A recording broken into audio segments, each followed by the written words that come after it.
As the fall of 2015 approaches, millions are holding their breath to see what will unfold with the conclusion of the Shemitah 2015. The last two times this event occurred, it nearly brought America to a collapse. Despite what many claim that we have recovered, we have not, nor has the rest of the world.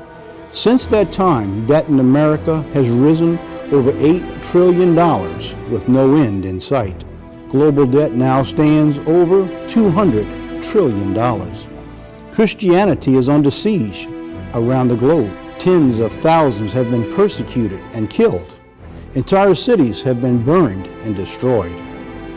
As I was preparing to deliver the second part of this warning message and describing how America has been accelerating its removal of God, no sooner had I begun that everything suddenly changed. As I was preparing, the unthinkable happened.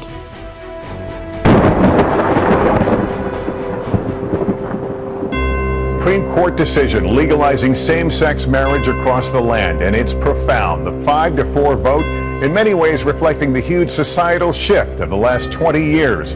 Lester, good evening. It's the most important gay rights ruling ever, and it's the culmination of decades of legal battles. A huge cheer, then singing as the decision reaches the crowd out front.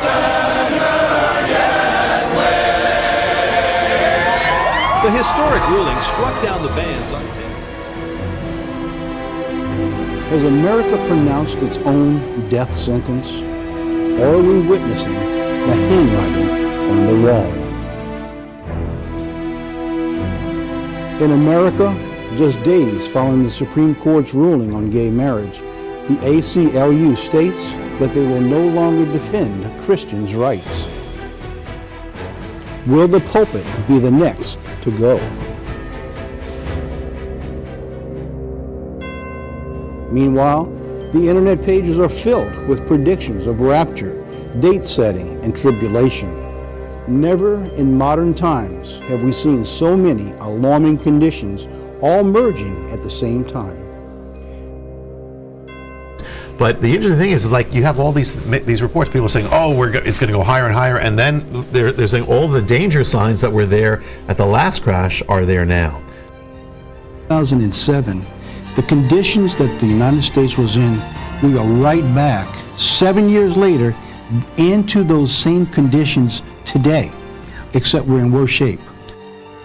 And all I'm doing is combining science, history, and the scriptures to say this is the pattern. This is what has happened in the past. Could it happen this year? That's what we'll have to watch, is going back to a hurricane. There's watches and warnings. I want to give everyone a watch that we need to be watching, looking up, because it could turn into a warning. Now, with all these things converging, the tower converging, the tower looks like it will be completed, all these things, and America rapidly turning away from God, I mean, at an accelerating pace, the harbingers continuing, you have the tree of hope dead, and all these things taking place, and the peak of the Shemitah, which is when generally things happen, if it goes according to this pattern, will be in September 2015. Now again, my two cautions, nothing has to happen, God doesn't have to do anything. However, I'd be ready, I'd be aware, it could. We need to be prepared. But what if nothing happens this Shemitah? No global financial crisis, no world falling apart. What if nothing happens and things go on as usual? Does it mean nothing has happened? Will everything go back to what it was? God uses calamities to get our attention, a way of warning that something is coming. Change usually comes quietly, normally without most ever knowing it took place. While we prepare for the worst that could happen this September, this program will focus on a quiet change that is beginning to take place this September that the world is totally unaware.